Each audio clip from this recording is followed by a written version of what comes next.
I would like to go more into the problems which you might have because you have stress. One, low concentration. But are you paying attention to me? And I want your concentration at least now. Otherwise, you will miss out to what I am saying. But stress will give you low concentration, meaning you will find it difficult to understand a thing, and then there will be a poor recollection of what you heard or what you read. That means a poor memory. And the stress also gives you worrying attitude and also makes you pessimistic. When I came to Canada long ago, I was told that when it is cloudy, people get depressed. I said, why? In India, if it is cloudy, not only we dance, even the peacocks dance. How can you get depressed by seeing the clouds? Clouds, because India being a hot country, clouds means rain, rain means fun. So cloud means fun is coming. So we will all look up and sing songs and dance and wait for that rain showers to happen. But they say, even in England, when it is cloudy, the pharmacists tell me, the reports are there, more medicines are sold, more depression medicines are sold. The emotional symptoms of a stressed person is that this person will get very moody, and not necessarily that you are a woman, hence you are a moody. You can be a man, but if you are stressed, you too will be very, very moody. Irritability and the short temper. See, if you are a mom and you have children, or if you are doing a job and you have a boss, you cannot afford to be an irritated person. It's very dangerous for your job, and it is going to be very bad for the family in general, because an irritated mom will create a trouble in the psyche of her own children, because they will be paying the price of being born to a mother who is very angry and gets very irritated and is then shouting and yelling. But the point is, the mother is suffering from stress and she is helpless.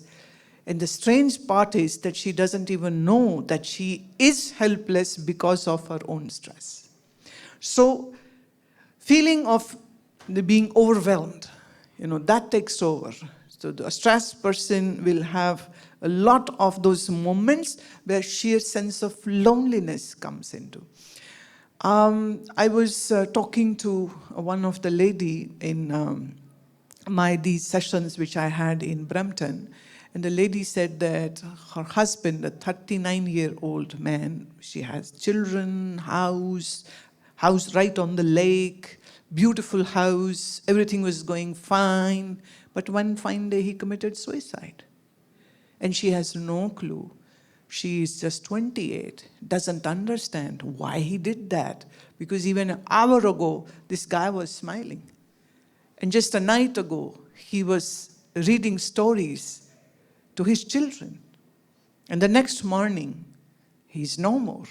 And she had no clue, no sign, no symptom at all to understand why the hell he did that. And this is something which I am listening to more frequently, whichever country I'm going. This is something which I am hearing the people as young as 12 years old. He got a little less grading in his exams, and he comes and hangs himself by the ceiling fan. He first went to the YouTube, found a video, how to kill yourself. And then he hanged himself. A 12-year-old hangs himself. A 39-year-old commits suicide. Aged old, 60s, 70s are taking overdosage because they are sick of the life. Problem is, if you don't have a job or money or wife or husband or children, I can understand. But when you have everything and yet somebody is so depressed that the person is ready to kill his or her life and not even thinking once about the fate of his or her own family and children and spouse and the loved ones. But that is the trouble what the stress bring in. Now the stress happens in the mind, but the symptoms will occur in the body. One of the symptoms is constipation. And the another extreme is having diarrhea. I don't know about, I know the schools over here are pretty happy-go-lucky. It is only in the college when they really, really work hard. But I think so by the time they have forgotten how to work hard because they never did hard work. Up till 8 is they go to school, have a nice day. It's a nice vacation. It's only in the college and the universities where they really have to work hard. And it's tough with the student loan sometime on the head. When there is an exams, this has been observed, the stats are there, the data is there. Many students have diarrhea happening. Now, what is the relationship of your stress with your stomach? But this has been found when the mind is in stress, this acute stress converts into diarrhea. And once the exams are done, the diarrhea is gone. So one way of not having ever a diarrhea is don't give any exam. And don't worry about it.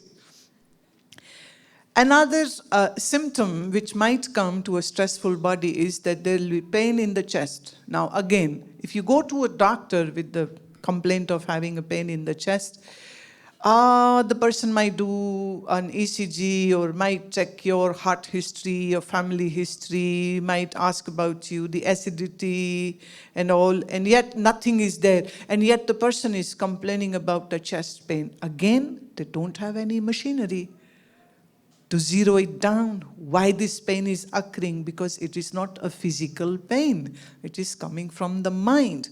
Hence, the obstructed chest is the feeling, or too tight chest is the feeling. And there's a very rapid heartbeat also. So rapid heartbeat that a person might feel, and even the doctor might announce, oh, you have tachycardia. And you might not even have that.